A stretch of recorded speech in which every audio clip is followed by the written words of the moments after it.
There you go.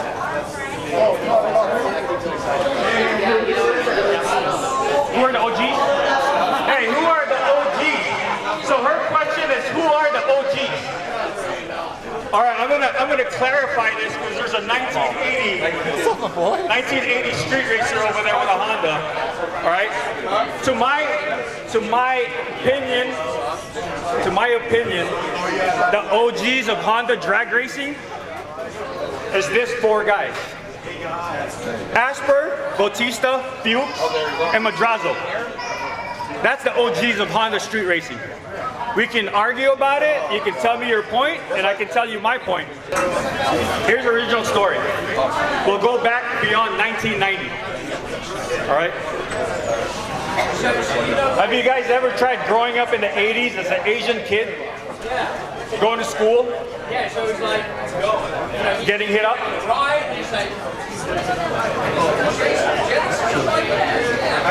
Sorry. This mic don't work. So in the 80s, sorry, I gotta bump up that speaker. Yeah. All right. Oh, I'll tell my story when I find a bigger speaker. Like the shit talking begins. What up? I'm trying to catch up now.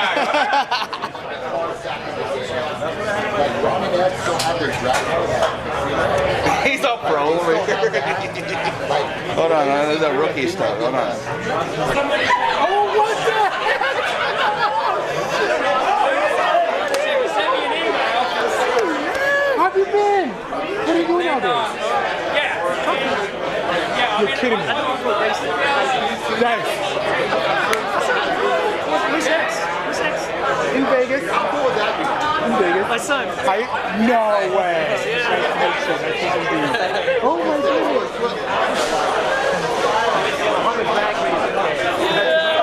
Say what's up. Hey, say what's up. Listen. Say what's up, Philippines. Hello, oh my God. Good to see you. Miles. I made it. Hey guys, Beezy's here. I gotta continue my story. Where'd Steph go? Is Steph here? Are you solo today? Well, I brought some of my friends with me. That's about it. Man, do I have to get gangster on these guys? We're gonna have to break out the old. Hey guys, Beezy's here, so we're not taking one of those guys. Just like Steph Papadakis. Beezy, every time I call him for a Honda, anything Honda, this guy's always got my back. No, you got my back. So anything Honda, even though, you know, he can literally forget about the Honda, this guy's never forgotten the Honda guys. So anything I mention Honda, he's always down to help. Thank you, thank you. Oh my God.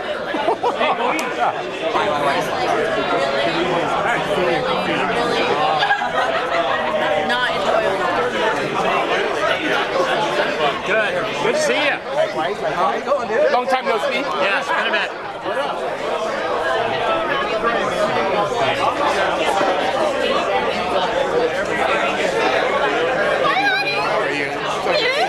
What's up, BC? How you doing, sir?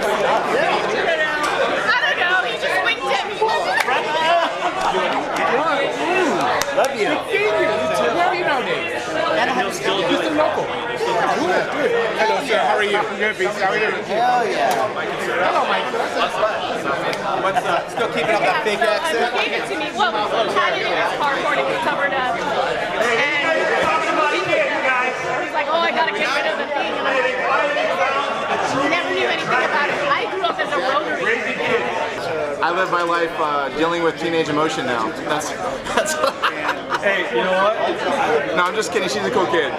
I got two daughters, and I have two daughters for a reason. And, you know, it's humble beat, just like a lot of these guys on the scene, brother. Bro, but you're a good dad. I already know. I know you, and I know you're a good dad. Hey, so my story is for this reunion. And we got a story. I wanted to throw this reunion. Yeah, because you guys. We're proud about Hondas, right? Yes. I wanted to throw this reunion when H-Day came to the West Coast. I'm so happy that H-Day is big now, you know? He dissed me. Didn't reply to any of my messages. Didn't answer any of my ideas about this reunion, right? So I see him at H-Day and he said, you want me to do something for you? You quit on us a long time ago. That hurt me. Hey, you know what though? What would a reunion be without some trash talk? You know what I mean? Well, yeah, but those guys, No, I know. they're up there. If it wasn't for the beginning of you know, the 4 guys in the 90s, this thing wouldn't be as big as it is. I tell you that right now. I don't care if you put nitrous and hit This is my wife, Erin. Hello, Aaron. Thank you. Nice to meet you. We go You way, didn't put Honda in the map. When I was We like can 20 argue years about it old, all day you I was want. bugging him. The top 4 guys right there got into debt, lost everything in life trying to make a Honda go fast. And yet, where are they now? Look at all the people that benefited from the fruits of the freaking industry. It's not from one guy that hit nitrous and joined street racing. That's why we're here. I love you, Scotty, but we can debate this all night. I love you. God bless. God damn.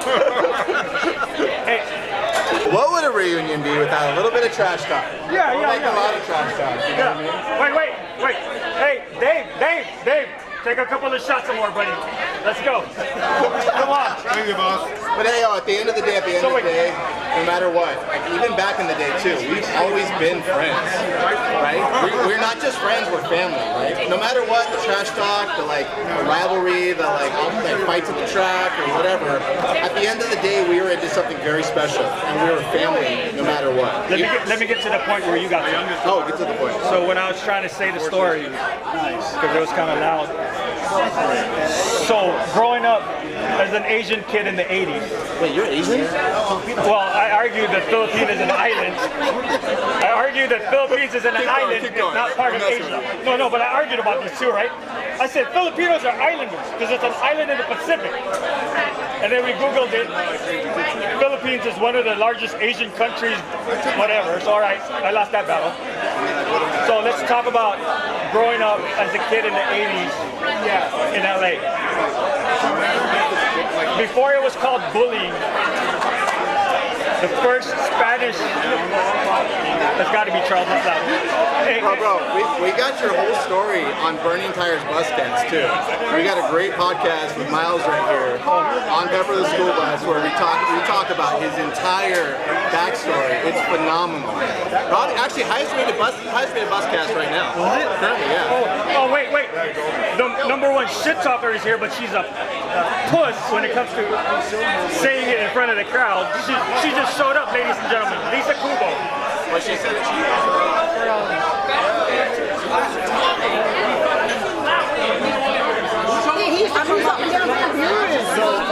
So remember Darren Nucleus and the Regos and all that up Van Buren? Oh, yeah.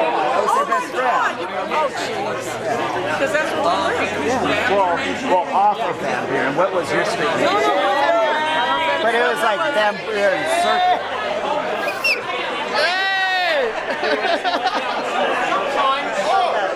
Cutout was where your house was. Nice shot. No. Right? You shot a clock. It was someone else. Third one. No.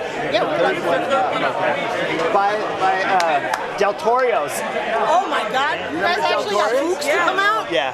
Holy, my white brother. Del Hold on. Torio's, remember? Del Torio's. They lived Oh, at the very beginning. yeah. You know Kurt. Yo.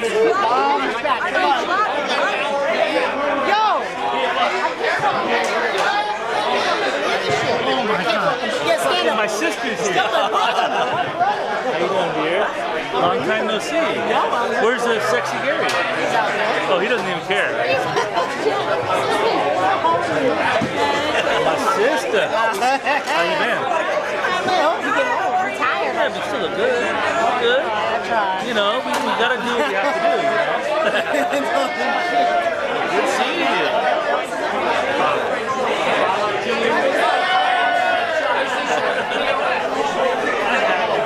Yo.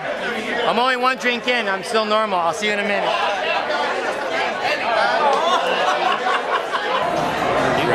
Legendary, able, big white Barry here. We got the legendary Mike Ferreira here. D-Sport Magazine. Hello, hello. What's up? The record breaker, Rotary Man here. It's a lot of personalities and a lot of of big people players in this thing that were right pretty now. famous a long time ago. Every time I bring the camera towards Abel, he like his posture does this. But I just gotta come get him anyway because he meant a lot to us. Even though the camera makes him a little bit like, I'm good on the camera. It's good to see you, Abel. Nice to see you guys too. Very, very cool to see you, bro. There's a lot of knuckleheads you might remember in there. Yeah, I'm gonna see ya. Okay. Good old OG Mike. Mr. Michael himself. Man, I got a lot of your damn books. Yeah, Stacked up. We've been to a lot of your events. I know. I was trying to think. I think we had to produce over 100, way over 100 drag races. Maybe close to 200 now. Because it's 20 years? 98 when we started. What? We started IDRC in 98. I started Import Tuner in 98. I started Drag Sport in 2002. Yeah, wow. Crazy how time flies. Doesn't seem that long ago. What? I'm curious actually for the both of you guys. Like, what is it that makes you continue? We're stupid to fucking do this. We're dumb. We're stubborn. We didn't do something else that we could make money at. So now we just work our asses off with no end in sight. But you guys still love cars just as much as you love cars when you were young. No, not really. I don't know. We love them. We just don't get to play with them. Race cars. You still have race cars, like cool cars. You know what I'm saying?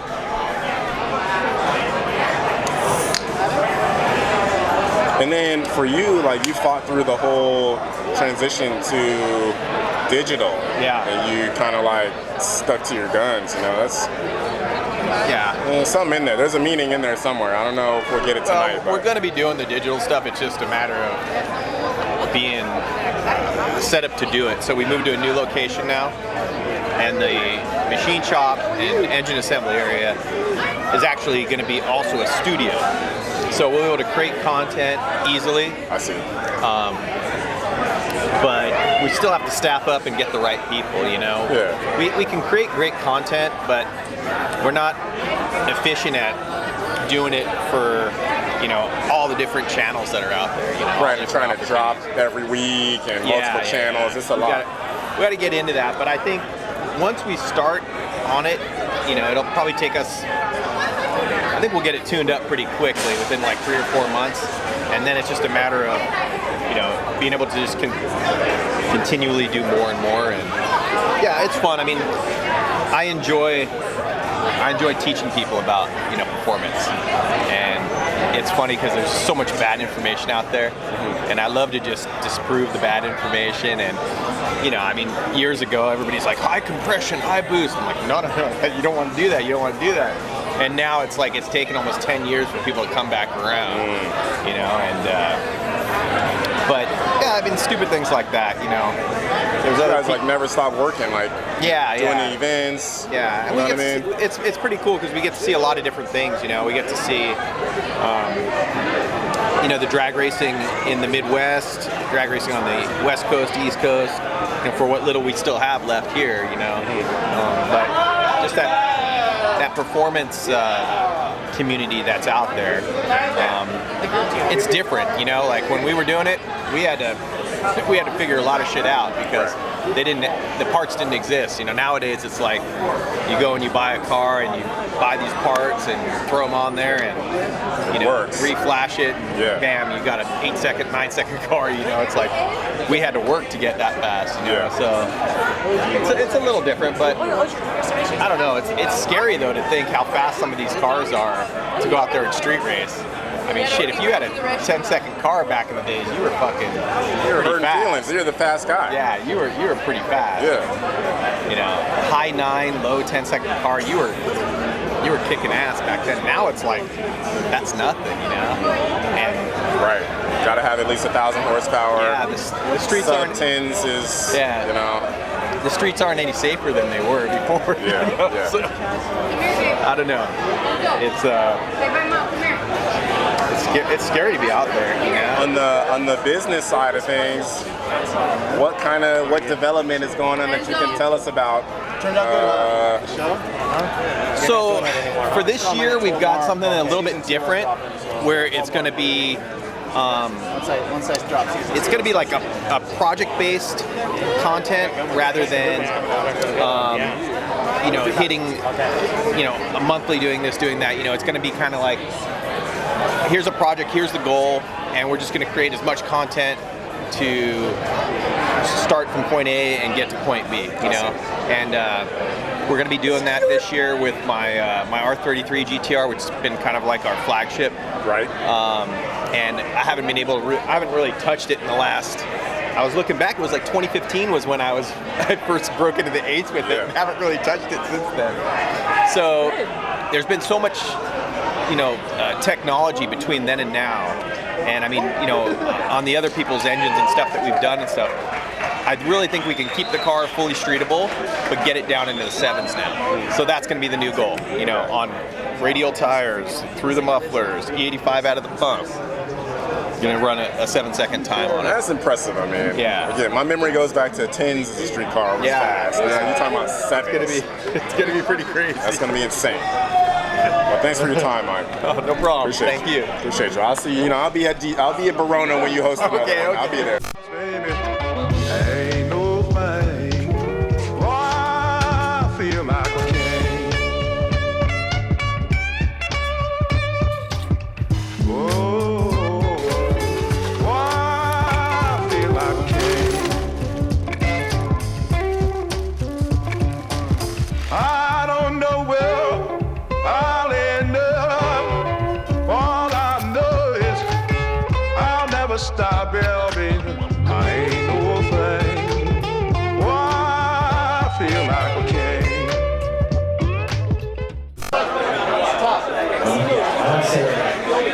I need to drink some more. I've never seen you not have an answer for something. So what is going on? I don't have enough alcohol in me because I gotta let it flow. And when I let it flow, people are gonna get hurt. And that's what I do. I like to start drama. So there's only my second drink or third drink, I think.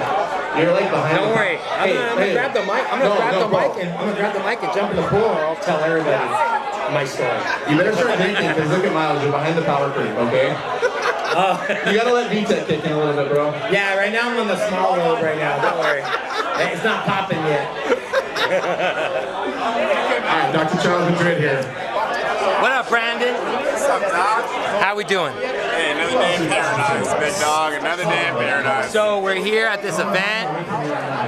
This event's dope. There's a lot of old school people here. It's badass. I just talked to Greg Leone, aka My Cock's Big. His old videos, they're a badass.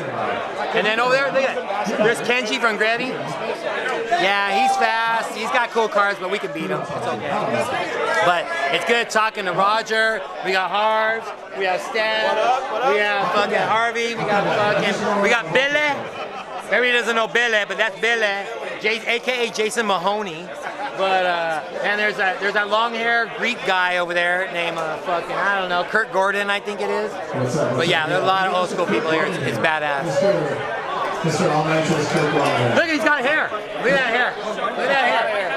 Kurt Gordon made a deal with the devil. He has a lot of hair. Hey, this guy, man, I think the fucking, what's that, Stranger Things, the fucking planet where freaking you're underneath?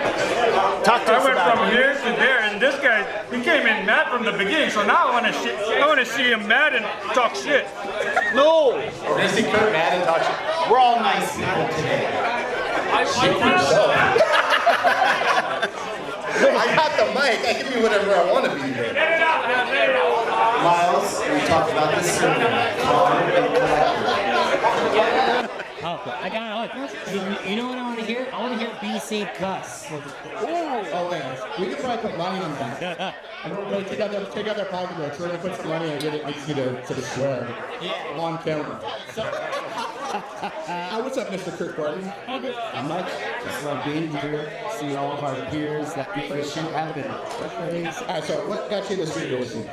Or what got you into quick story. Because we know guys like they got more people to get to. So quick story. Yeah. Tony Fuse right there and Bernard. Tony Fuse and Bernard. Bernard? Remember Bernard? Integra? Bernard? Yeah, that's what got me into it. Because I had to have Bernard beat you in Silmark. And you were I was servicing him with Brad. Then I was fighting Brad. I like it. So what's the fastest you've ever gone on the track again? Motorcycle. Motorcycle. How about a car? We're all kind of people there. What's the fastest you've ever been on the track, drag racing, and you're in a car? I was leaving 1040s? What's your mile per hour? That was like 142 because I had nitrous back to water. What track is that? Echo. I'm asking a bunch of old people questions from a long time ago, so it's going to take them a little bit sometimes to remember. Yeah, what year was that? 99. 1999. And that was, we were in a party then. Yeah. And that was imports versus domestic. It was bitchy. Yeah. All right. So what's the legacy you want to leave on the sport compact today? What's your legacy? This is my legacy. What's your specific legacy that you want to leave? Everybody here. That's my legacy. You're not everyone's gonna. Not yet. I could be. No. Where's the wisdom? How about this? Where's the wisdom from Kurt Gordon? To the youngsters, like just getting into it. Keep hunters going. You mean no Parkland making long-term builds? No EVs. Chris Hansen, no EVs. Alright, thanks, Kurt. Ask me a question. I'm Now we're gonna do this? I'm his mentor, dude. Don't worry. I'll answer for him. You're his bodyguard. You're his stunt double right now. That's right. What's up? We got Stephen Babadakis. Stephen Babadakis here on my second. How are you doing, sir? I'm doing good. Thank you, guys. What got you into street racing? Or racing? Actually, street racing. Like to street racing me today. And your EF or your GD halfback. He was the fastest running halfback that smoked and helped him, at Burger Palace and Santa Fe, Ladino. First front wheel drive was EFVA. And what's the fastest you've ever been on the track in the car? Thank you. Ludicrous speed. Ludicrous speed. What is the fastest you've ever been? You know this. She didn't know problem. In literally any car. 652 to 215. God damn. That's about it. Yeah. And what year red card? And what year was that? 2005. That's awesome. See, these guys ain't got shit. We did that long time. Well, actually, he did. My body doubled. Charles, you need 2 more drinks. 2 more drinks to Charles. Charles, 2 more drinks. And where was that? Where did you meet the pass? We were at Las Vegas, but we had a bunch of 60s, 50s over the years with the New Cherry Series. And what are you into now? You're like, what are you into now? What's your thing now? I mean, I don't see you all the time anyways, but like, what are you into now? We do a drifting program, so we have a few cars to run this job, and Rock's training rig. So the Formula Drift Series, we're basically probably that. That's very cool. What's the legacy you want to leave, or what's some words of advice that your generation come out? Commit to what you love and try to do what you love and try to make as many friends until they get you just have work. We never meet anyone back in the day. I have a question to ask him. You remember raising your hand? Yes, sir. Yeah. Let's see. Let's go with Charles over there. What? Charles for 5. Are you gonna build a Honda, like a fun one or a street one or have one? I drove my 1990 CRX SI tonight. It's a nice red one out in the parking lot. If anybody wants a ride, of 108 horsepower. I parked next to it in my NSX. Baller. No. Don't worry, Rass here. They'll steal it. Don't worry. Yeah, I was wondering who's looking at that to steal it. I was like, Do they even steal this car anymore? What do you even do with them? I don't know. Okay, let's stop talking about street racing and let's talk about being a human. A what? A loop tech? A human. A good human being. All right? But he's not a robot. Okay, I know Alright. it's insinuating that he's I got not a robot. Hey, Here. I got you. Hold on, let me talk about Steph Papadakis. Oh. Steph came in. All right, since you guys are talking about street racing, I thought we were not talking about racing. we'll start with how I met Steph. That's the second rule of race car. I'll tell the world how I met Steph. I want to see if you remember the same way I do. Okay, yeah. So Steph was street racing on Sanic Way. He's young, nitrous or whatever he had. So I had one of my Team Precision guys drive my car, hit him up, and lose. I think $100 or $50. We intentionally lost his stem, thinking that we can get him for bigger money. After he won, You just suck. That's all it is. no, I intentionally lost, and I had another driver driving the thing. You point, I'll hold the mic. So we lost. Steph was so smart up to now. He didn't want to do the second race, right? So he took my money. He shows up at JG. First time he shows up at JG, talking, and he tells me, "Hey, aren't you a friend of Miles?" I was like, "Yeah, right," because I was with Bobby and Ralph, and I'm trying to wait for him to say something bad about me before I punk him, right? This kid back then, and Bobby goes, "What are you talking about, fool? You're Miles." And me and Ralph were like, "Damn, bro, Steph was about to say something about Miles. That's why, But here, I'll tell you about Steph, bro. I owe this guy a lot. When I left JG to start my own company, JG sponsored me with my Integra, with my H22. With quotations there, it's good. But if it wasn't for Steph telling me that my motors were getting built out of used parts, I probably would have never finished a race that year or the next year. That's when I switched to KG to build me the motor, and that motor up to this day still running. But back to Steph's point of view. This guy humbled me. We used to bully him, make him mop the floor at JG. And JG me and Archie used to just bully him as a kid, right? I apologize, Steph. You humbled me, and I thank you for being honest. And your honesty proves to the world why you're successful. Oh, thanks, Miles. You humble me, so I appreciate you. There's no need to no need to apologize. I'm Paying my dues. So, yeah. Putting him on the mic. You can never find a picture of Seth working at JG. He's got this fuzzy porno mustache. I got a picture of Steph with him for honest law. No, it's like I think I got a picture of you standing by the CNC. You got the fuzzy porno mustache. It's really good. You got the Greg Leone. Yeah, you got the Greg. He was like a little a round photo swoop. So remember when you kicked me and I fell down? Oh, I forgot to tell that story, guys. Now he's reminding me. And look how good he is, right? Anybody else would be pissed 35 years later. So I bullied him so much that when we were messing around, he said, "Kick me." I was like, "You sure?" "Yeah, I bet you I can block your shot." Okay, so I kicked him, and back then I used to have kicks, So I went low and went high. And all of a sudden, Steph had a purple face getting off the ground, and he's still happy about it up to now. Sorry again, twice. No. He still remembered it, but hey, there's nobody else that you can kick in the face, and I make a single phone call regarding Honda between him and Busy. Any Honda ideas I have, this man right here, whatever you need, I got your back. This man, and I'll never forget it. Thank you. Again, and I'm sorry again. Now we gotta say a sermon now. Let us pray. You like my co-host. Alright, here's next victim. What's your advice to this younger generation of kids growing up who have kind of like missed this part of the history? Because we didn't have phones, we didn't have cameras, we didn't have ways to record this very well.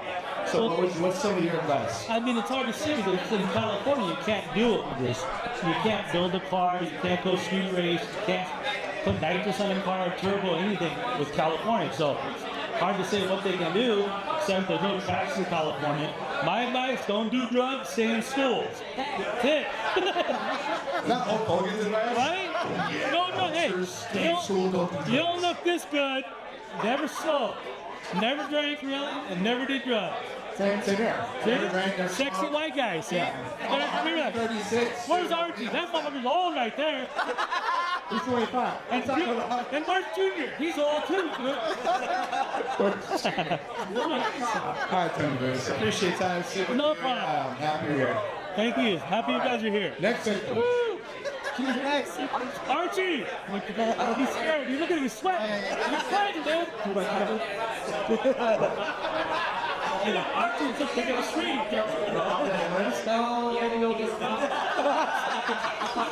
What's up, man? What's up, Archie? Nothing. Not a damn thing. I beat this guy right here a lot. No. We got it on video somehow. Where? Out here. It's coming up. We're on an old video tape, right? Yeah. Alright, so what got you in the street racing? Tony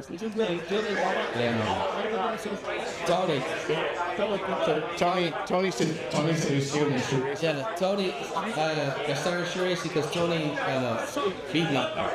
He beat me, and beat me, and beat me because he had nitrous. Yeah. What were you driving? CRX? How were you driving? CRX, bro. 1988 CRX. Yeah, that first tune. Alright, so what's the fastest you've ever did that? On the On the trail. What year? Yeah, that's fast.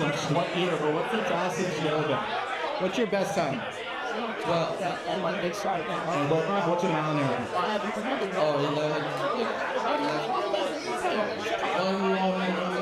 What I have 124. What? 124. 120, 11, 11 to the 11s, and Yeah. 112. 1191? Are we in 1991? Yeah, because there's no, what is that, 20-inch slicks. 20-inch slicks. No traction. Dual pressure plate center force. Read the cards. Read the cards. Cooler. But that's for reference points, and we have to talk about reference point, right? So in 1991, right, an 11-second quarter mile in a Honda, it was the fastest for the most part. It was one of the fastest times. And so that's so early in the game, and so that's why a lot of people just you're one of the original group of people street racing, and then in the sport combat drag racing in the city. And so, what's your biggest accomplishment? Does that have to be a time like we have on the team? What is your greatest accomplishment on seeing your film? I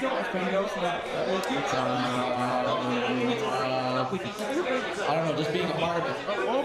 Being a part of that whole era. That's it. That's the greatest, part of it. Being able to do something and have all these guys get past. So, I mean, being one of the OGs to kick all off, but what's some advice?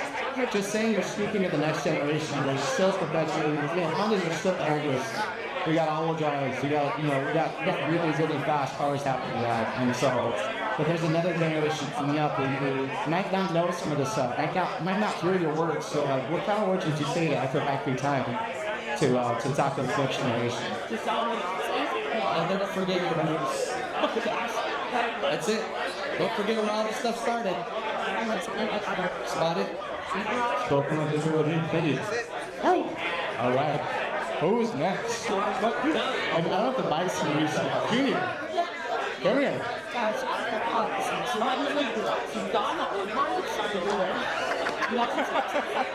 See? You don't see.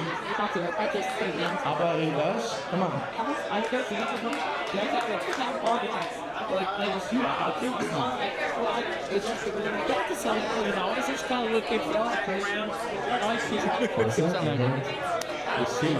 Let's see. We got a camera here, this camera. So for all the hidden cameras, all that. Here, so what is happening? So let's talk about what was your genesis for cheerleading? It just that was the only thing to do at that time. Something like that. Clubbing or seeing part of the bad track. What's your craziest street racing moment? Craziest street racing is crazy. Everyone wants to go crazy. What's your craziest, wildest street racing moment? Let me turn around this way because I don't want someone to my left hear about it. That's when I took the belt and claimed it to my own. Oh my gosh! Hey, who's that from? Who's that from? Not naming any names, but like, why are we turning around? He's standing in your six. Because he's telling stories of walking up. Okay, so what is you drive back in the day? I drove a 1988 Civic hatchback DX. And what year was this? Bro, I bought it in '87, late '87. Yeah, that's. All right. So what's the fastest you ever ran on?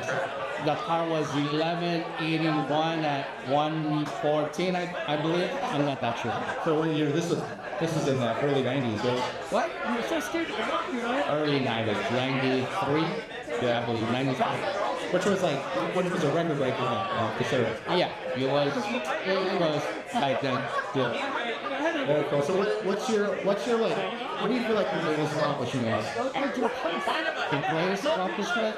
I actually don't even have one. I don't even know what happened. You're just rambling on, man. It's like this guy. Actually, I don't have it. They're all equalistic. If I look back on it now, everything that our generation accomplished throughout the years are all equalistic. Because to tell you the truth, we wouldn't be here and continued forward, moving forward, and establishing that reputation. All right, and give me a quote. Give me a quote to this next generation coming up. Words of wisdom, something. In-person communication. You need that. Thanks, Junior. In-person communication. He's got kids. Abel. Abel Lamar. Abel. Come to the mic, Abel. Come on. I did a really amazing podcast with Abel. We talk about a lot of really amazing stuff, and if you want to hear more about it, we expand into the story of Abel Lamar. What's up, Abel? How's it going? What's up, my dude? What's up? Welcome to the party. All right, so Abel, what got you to the street? Relative party and stuff like that. If they want to fire, they shall film and stuff for this and this. It's a cool story because you have I think yours is a similar kind of foot too. Like, what was your first street race start? The car that I actually raced first off the straight road car, Chip. I went to the free of 7600. And then, so let's talk about what's your greatest street racing story? I would have to say it's a best street racing story. I had lost the race here, and I had a bunch of guys from my name with me, and we had heard about the stats. Turns out our street I was like somewhere in like downtown LA, or I was in Echo Park, and it was everybody knew me. So he had the Orange Street Turbo. So we finally out up the money. It was a fairly good amount. Back then it was like $800. And I was on street hire on big business stuff. My car worked really good. I already had a down pack on Big Works. I had anchors. And I think to give me the jump. They gave me the jump and they took off. And I was like 4 or 5 cars in it. And I was like, if I beat them by this much, no one else is going to race me. So I get off the nitrous and I see him wants to set from the other really faster than I haven't raced a turbo car before. And by the time I hit the button again, and my car was low on nitrous because I'm starting to work, and he ended up beating me literally by like 3-4 inches. And all the guys at the finish line were like, no, we didn't lose, no, we didn't. Yeah, I ended up doing it, and yeah, he had me right. So that was a great moment. And then I didn't see anyone again for like 20 years. Yeah, that's when I started working for an ace out there. Right. Yeah, that's a good story. That's what's the fastest you've ever been on the track?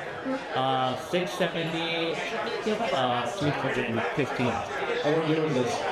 2004. 2004. What track? Actually, I did that time Vegas, at home, and then something.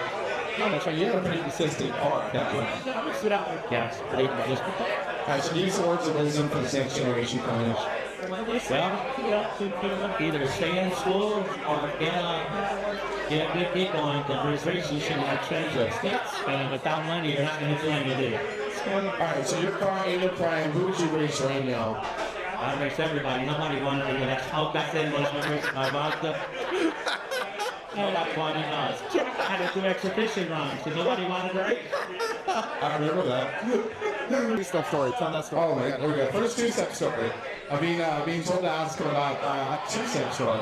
Well, no, I just as an innovator in some things, working with some of the companies I was fortunate of. So actually, the Art of Hair was the first drag race I bought. We used an interviewer, water to air knuckles, actually made it work. And then also the first one is to use a two-step in drag racing for health boost as well as I used to blow your water, but it wasn't work. I used to for a long time before anybody cut on. They should cut me. I got to share with them. Yeah. There you go. That's it, sir. If you want to hear more about Abel, he's on Burning Tires Buzzcast on YouTube. You can look it up. It's a great story. We talked for like about hour 45 minutes about the entire history of Abel Apartment. So, thanks, bro. Thank you. Get up here, man. What's up, my dude? How are you? I'm doing good. I'm doing good. All right, this is Gary Kubo. All right, Gary, what can you do street racing? Honestly, it's just I graduated high school, so I took August up to I see this 8 years ago. I'll do a shaper in the corner right here in the comments. Yeah, you're supposed to have vision. We did a podcast here, so I know some stuff about this. I'm editing it right now, so it's all right, so what is what's the history of the story? You can tell them now, it's like the statute of limitations, we could talk about all this stuff.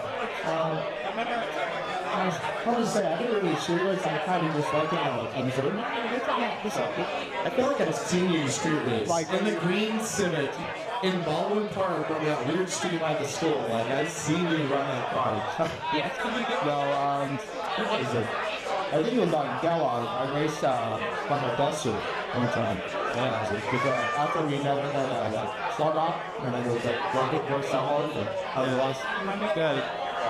And now it's going to the top, so. Alright, so what's the process? Because you're supporting a lot of these cars, and you've been working behind the scenes to get these so fast, to make a lot of other people really fast. So you were for radio for a while, so you've done a bunch of stuff. And so what's your fastest car you've ever put your hands on and been part of the girls? I would say John Manette's Tomball guys. We were the first ones running 5 in Fort Mountain. Okay, so we ran 5 E's at 295. So all the OEM engine motors, that was like the first one we run cars. What about the sort of compounds? Datsun? I would say Raiders. Yeah, we were like several companies. Indianapolis. What's them out from? I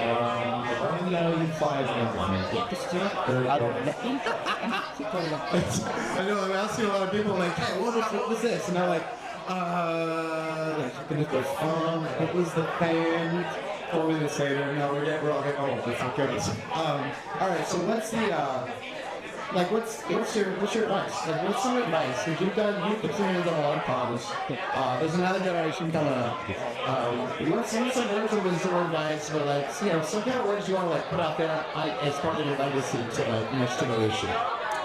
You gotta find a passion. I think the cars are like this. Maybe a different reason. It's more of a challenge of trying to overcome the goal or that rising. So it's not necessarily working on the front check later. So if that's your passion, everybody has what they like about their hobbies or the different music. So you gotta find your passion. Yeah. I think your word you taught me is visionary. Yeah. Be a visionary in whatever your industry that you do. Right? Yeah. So like I got a lot about this. I wanted to see bar stuff. That's why I'm kind of low key because I pretty much like this.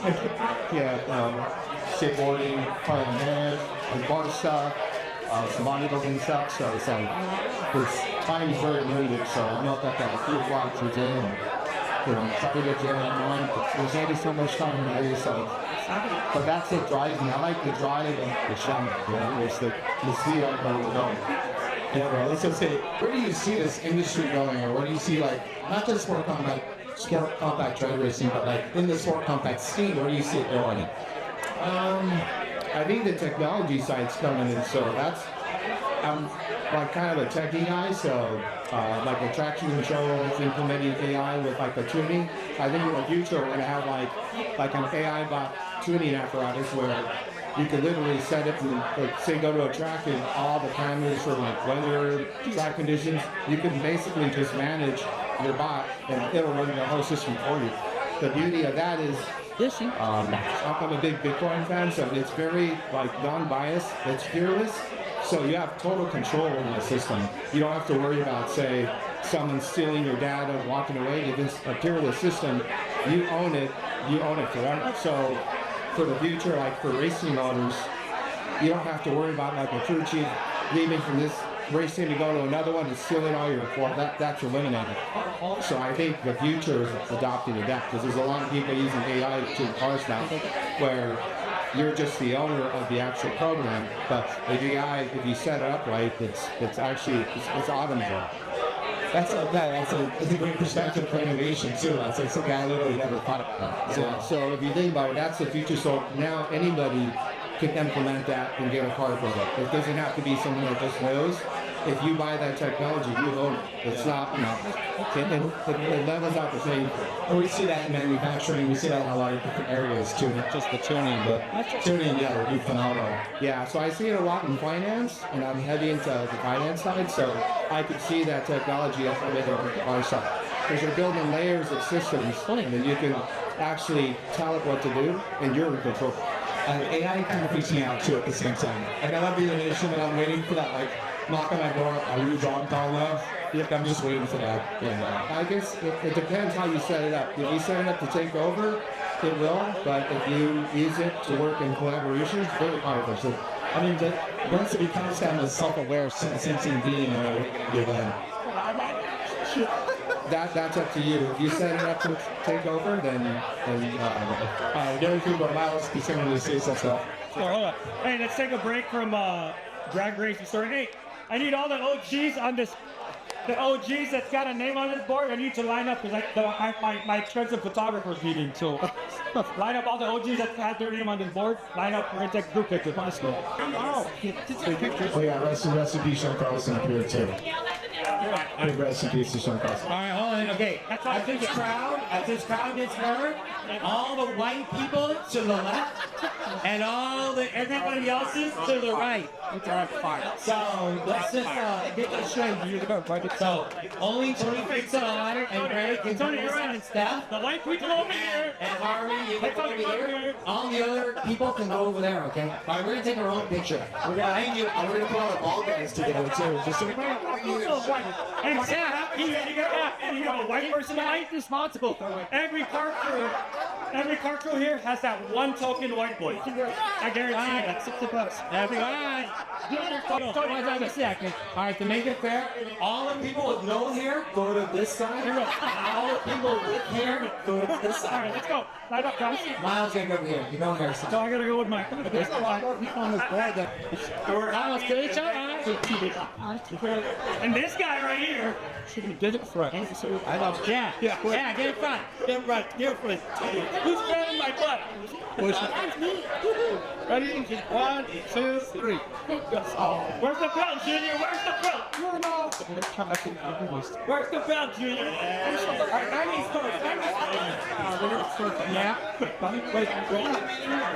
I can. I gotta go this way. Okay, so we still have Arc of a 25-year-old, so he's the only one with a car that's running. 9-second all-wheel drive street car, by the way. All-wheel drive? Yeah, of course, all-wheel drive. Yeah. 9 seconds? I know. 9-0 all-wheel drive street car. Oh, I thought that was a four-wheel drive one. Yeah, all-wheel drive. Yeah. Yeah. That's how it is. Hey, how many people are still racing? I'm not a workshop. Only one. Alex. I'm so sorry. The question is, You never stop. hey, the question I wanted to ask from you, you're still racing. Yep. That black How one. many kids went to college? I have a red one. So yeah. Oh, that took too long to answer. I'm literally talking. She's just finishing. Okay. I give you props. We concentrated on college choice first and helping college along. I'm finishing a car because I still have Brian Gillespie. Any project I have, Brian, you think this will work? And I get a Hashword box, so thank you, Brian. Yes, that's right. You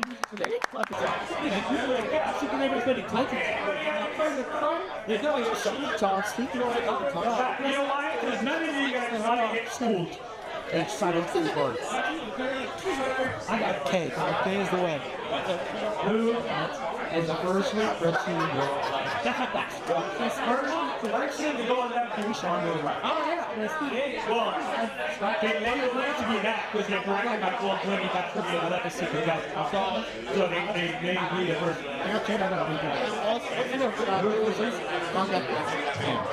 So first and tense is kind of like I want to be politically correct, but no.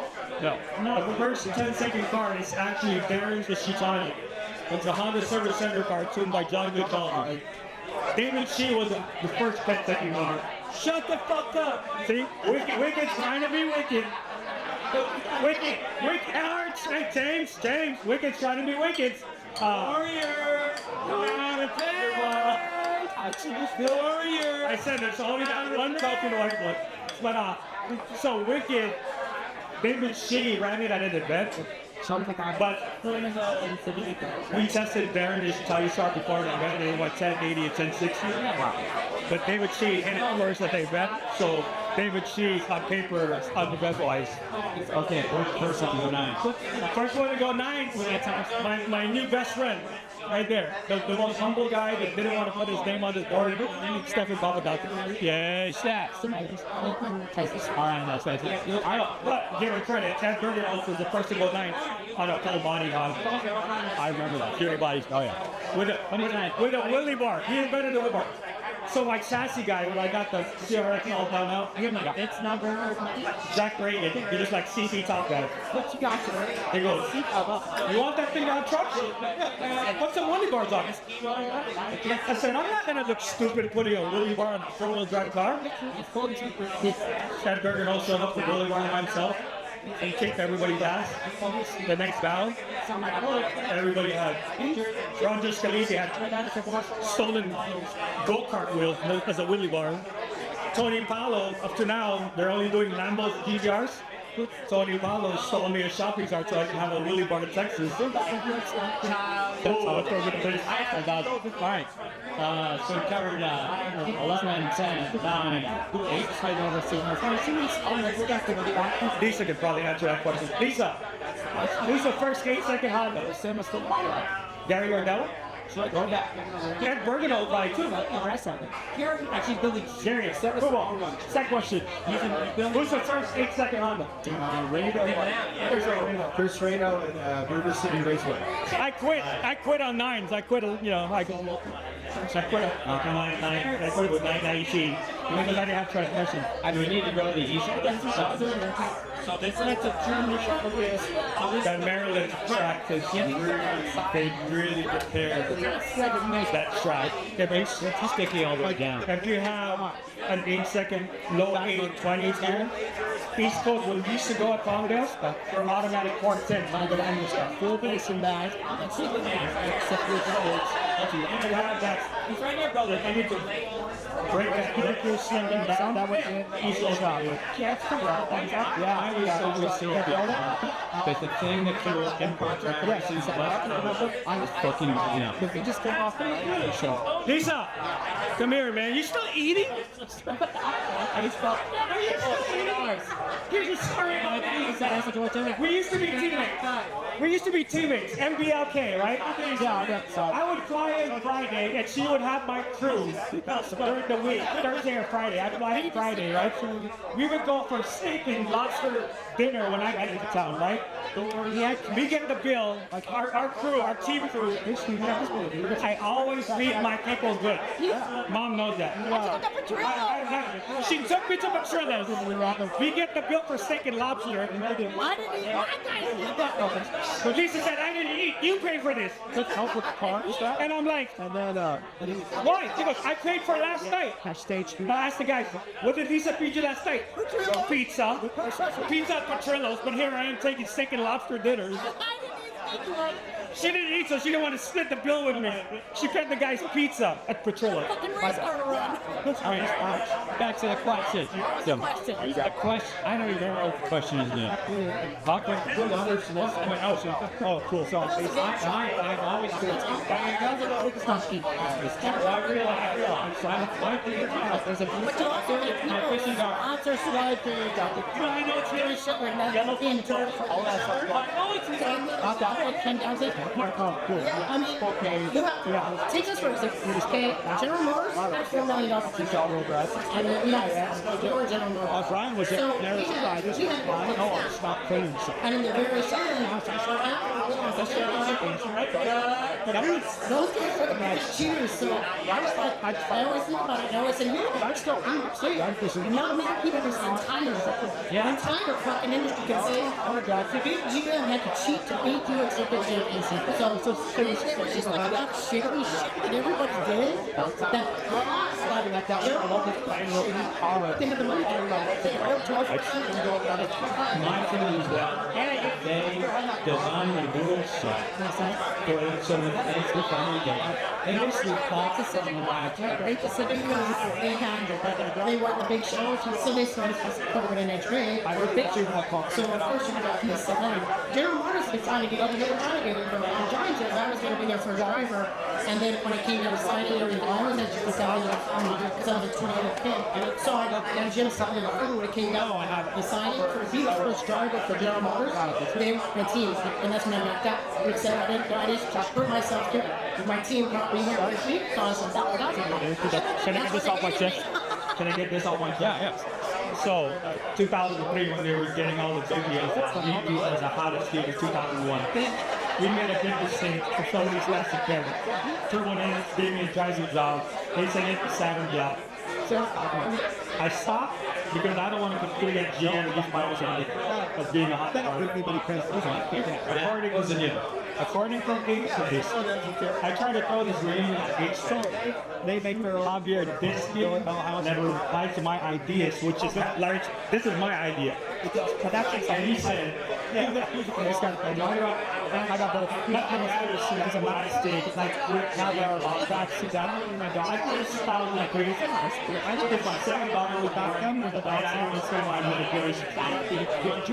But I never did on sports because they never heard sold me. And so that's red hard fart being stopped. So I don't look like this anymore. Like I'm not baby. Thanks, Apple. So I legit tried to quit. So I legit tried to quit. 20 years. I don't want to deal with this shit. I don't want to and then it just Honda. Alright, so yeah, let's just Honda should have 7 seconds right here. But don't forget is the CP. All the top drivers are gone. You know how long it took Honda to get to 7? Huh? It's been. Yeah, I mean, it's not well, somebody makes it was growing the grass. I don't know if it's moves fast. And then all of a sudden, that GM production all this cash into the system, including buying the NHRA's flagging. And basically, one of the selling stuff was that clear. And they just like poison the sport. We didn't even have transmission. We didn't even have the right gears in the drag race yet. We're all using stock transmission and school. So we would break a transmission every second time.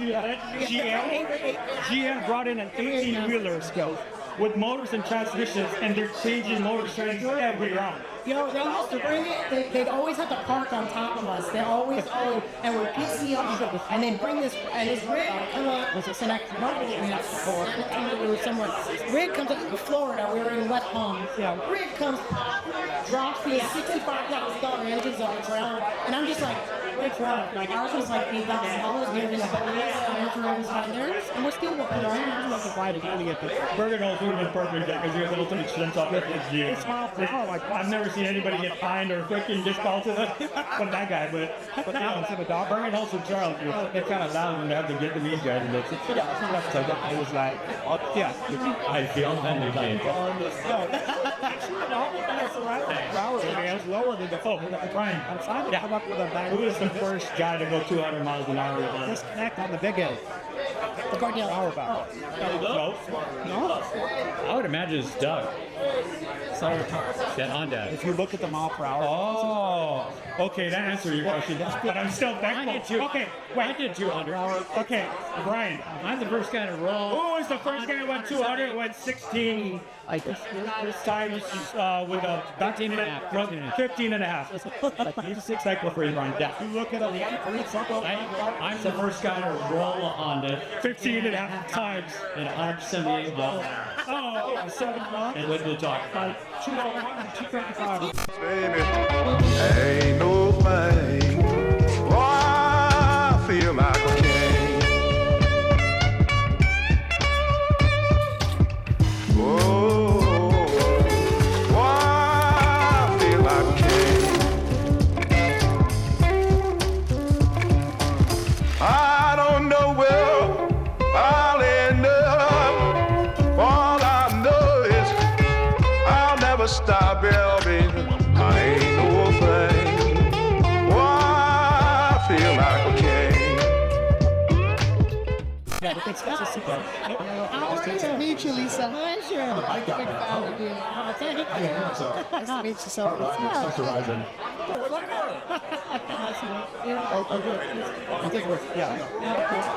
Yes. Go damn paradise.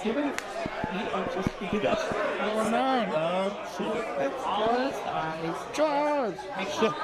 Work so hard. Good.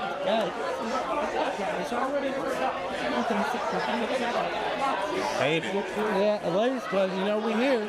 So, what's up, JP? So, thank you, sir. I appreciate it. How you doing, Michael? That's a joke.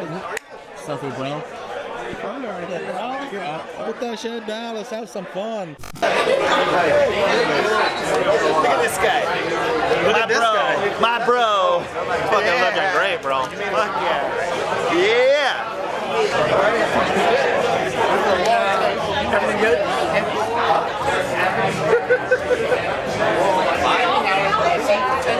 Old motherfucker.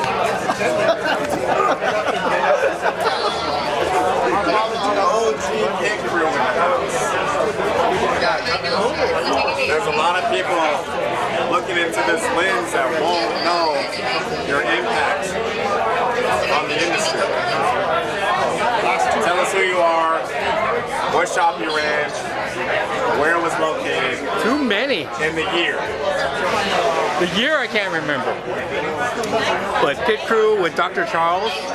I worked at Das Motorsports also, and I helped Kitty and Clay start Auto League. So that's a lot of history.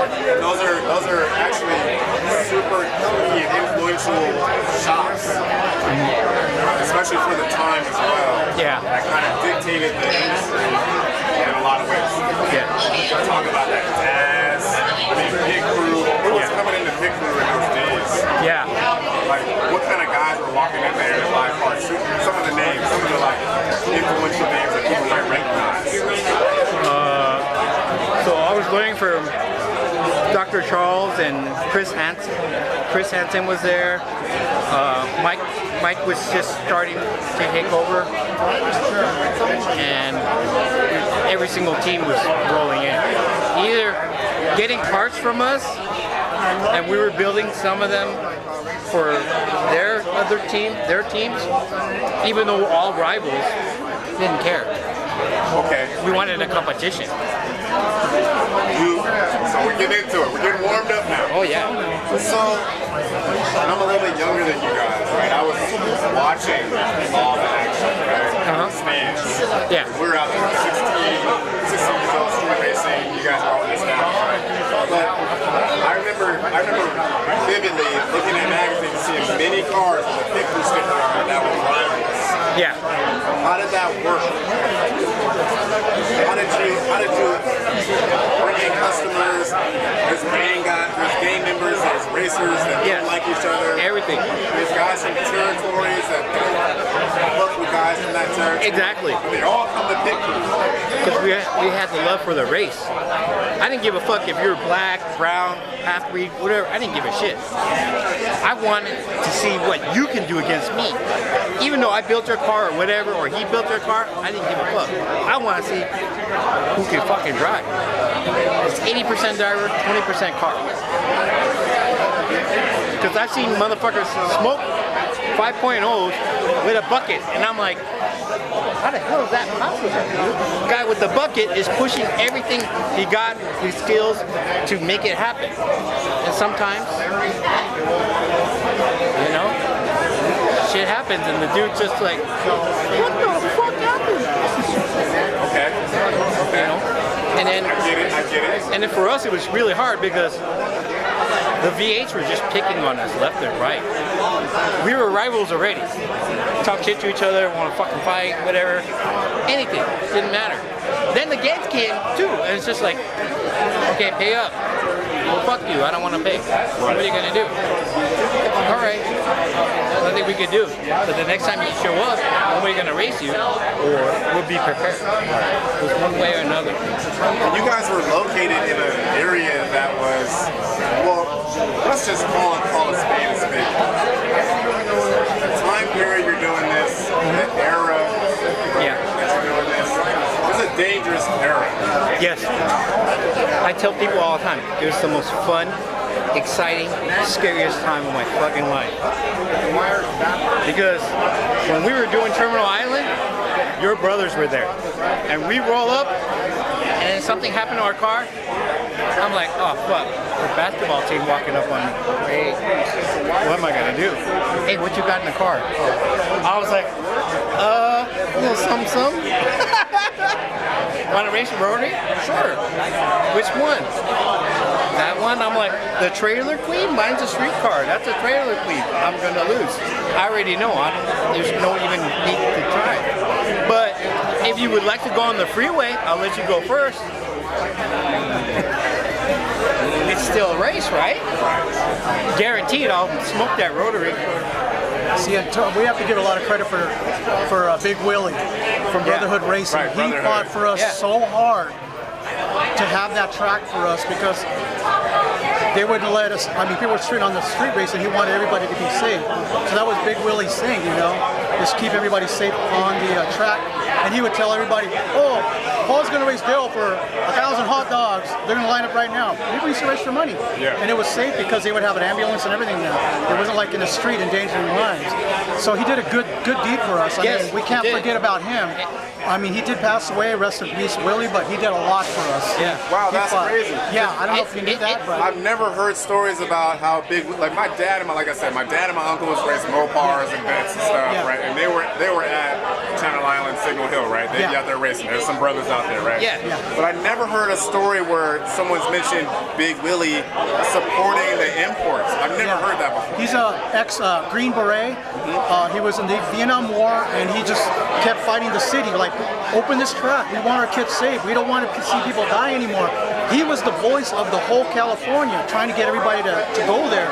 And it became big, but then they ended up closing it down because what happened is that they got a new mayor and he he didn't care anymore. He wanted to shut down so they could make more money off the street races and more money in their pockets. Right. It's all With a tickets fixed and system to get residents. money. Yeah, that's what they wanted.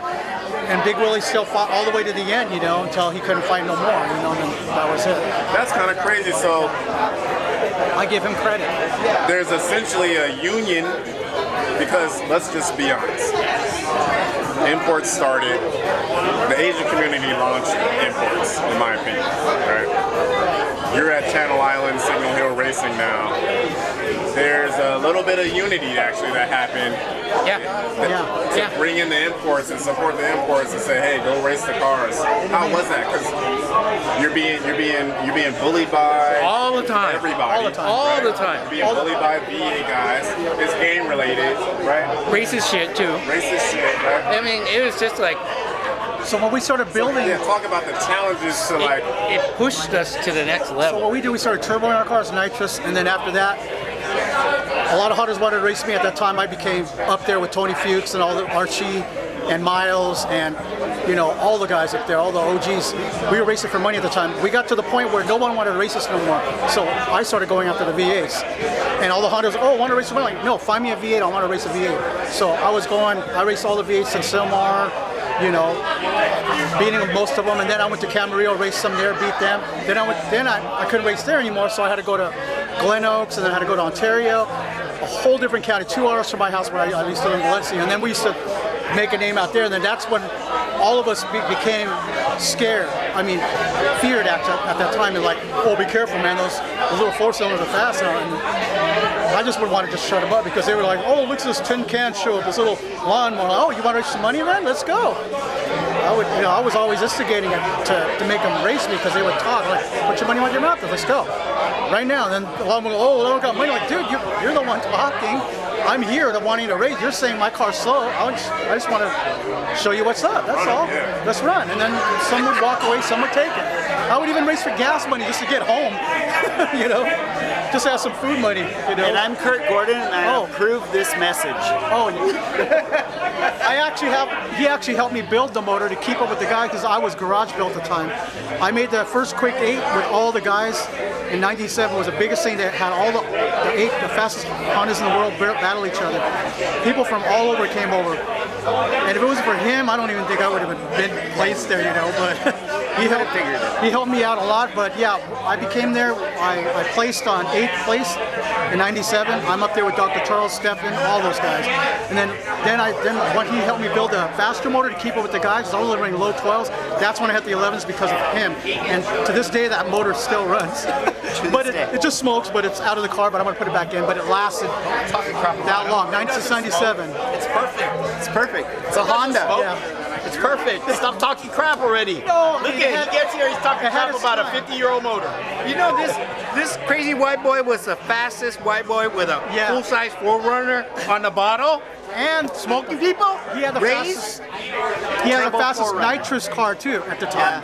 There was very few nitruses other than Tony's car, but Tony went turbo. Buddha stayed nitrous. And then Buddha was still racing, but he still stayed nitrous. And then everybody was just going turbo. 1187, 122. 1187, 122. This was your last race before you went turbo. 2000. Yep. But show them this. Look, this is. I need you to sign it. These are all the people that I helped in this industry. Please sign. Okay. Nice. Best. Thank you. I just want to say thank you for building me a motor to help me build a motor that I'm just lasted happy so long. that all of you guys supported me. I supported you, and that's what family's about. Yeah. He's the man. He was the man to go to. And now he's the man. He kept me in the game because I went to Kurt's shop. I was too broke. I might have seen you there. I was too broke. I had dreams of going tents and coming out there and racing you guys. And I went to Kurt's shop, but I needed like 3 jobs. Dude, we were selling everything we could to race, right? Yeah, exactly. Everything. Mine was built out of my garage. Yeah. Everybody was passing me up because they had the money and the sponsors that were backing them. Like JG, they were like all the fastest cars. They had backing, not me. I was the only one running a stock ECU that placed. Yeah. No DFI, nothing. Single cam. But I built it myself. The single cam, I put rods and pistons in it. Stock OBD2 1996 Honda.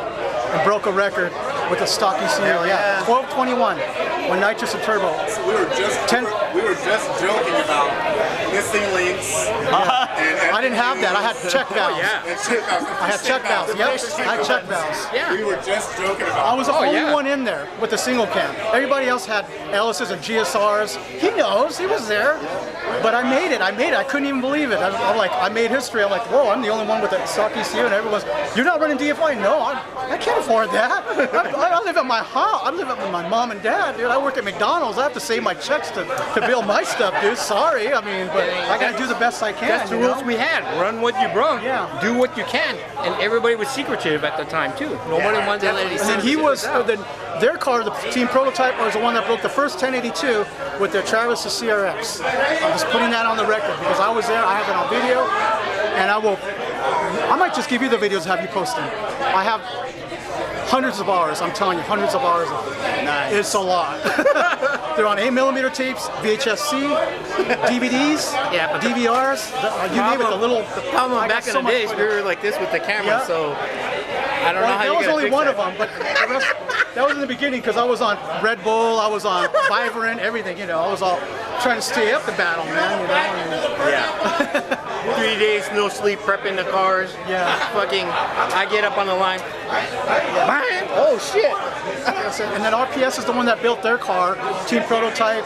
And then mine, I built mine, and I was sponsored by Iceman, at that time, Clutch Masters 2, and Advanced Clutch Technology, and a bunch of other people that I can't remember.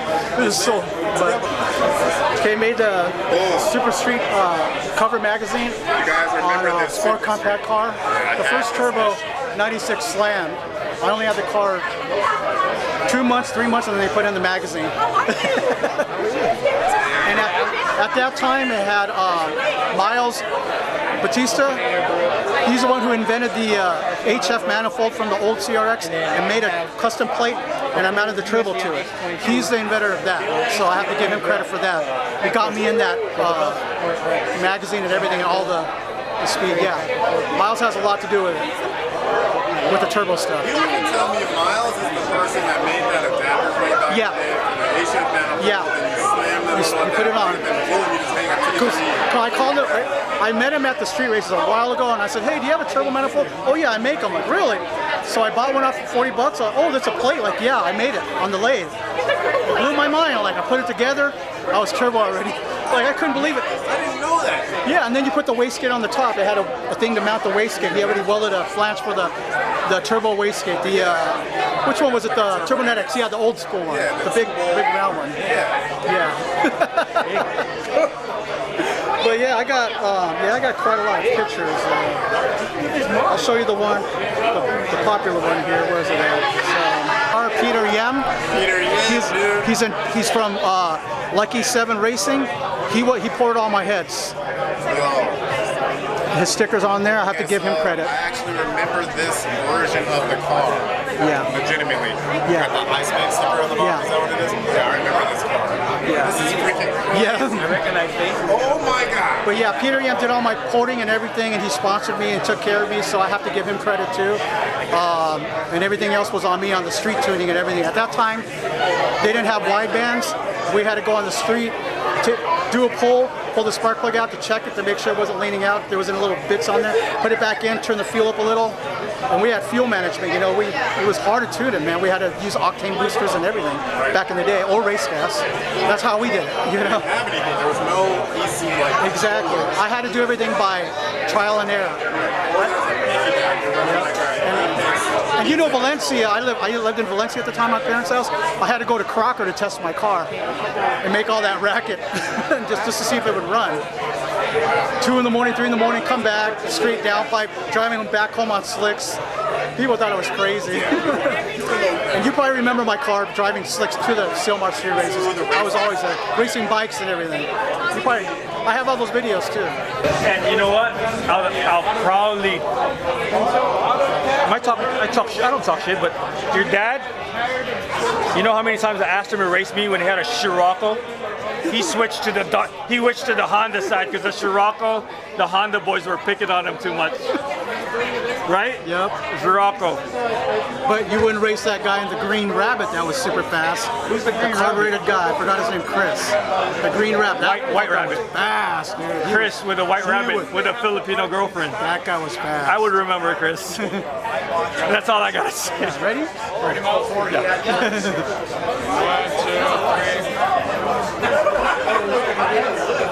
Yeah, and also, Hey, man. I also told him that you invented the HF manifold for the turbo. I want that on the record, because nobody made that. He made it out of a thick piece of metal on a lathe from the HF CRX catalytic converter, removed it, put the plate on, then the turbo bolts on. I'll have to give him credit for that. That was on my first turbo kit, was his manifold. Then I went his Red Hard kit after that later. And then he went RD. RD? Yeah. He went RD, bro. He went with a log manifold to try to take us out. Like, he qualified with a log manifold. I'm like, come on, bro. Like log manifold. But I'm making log manifolds now because that's the easiest way to make something. He hated me after that. Yeah, it makes 300 horsepower. He wouldn't even look at me anymore. He hurt my feelings. Yeah, he went RD. No, we were cool. I used to go to his house and freaking, sell him parts and do whatever. He's still working at his house, still carrying engines. I look up to this guy. I can't even carry a freaking intake manifold, and this guy's lifting engines. Props, bro, props. Thanks.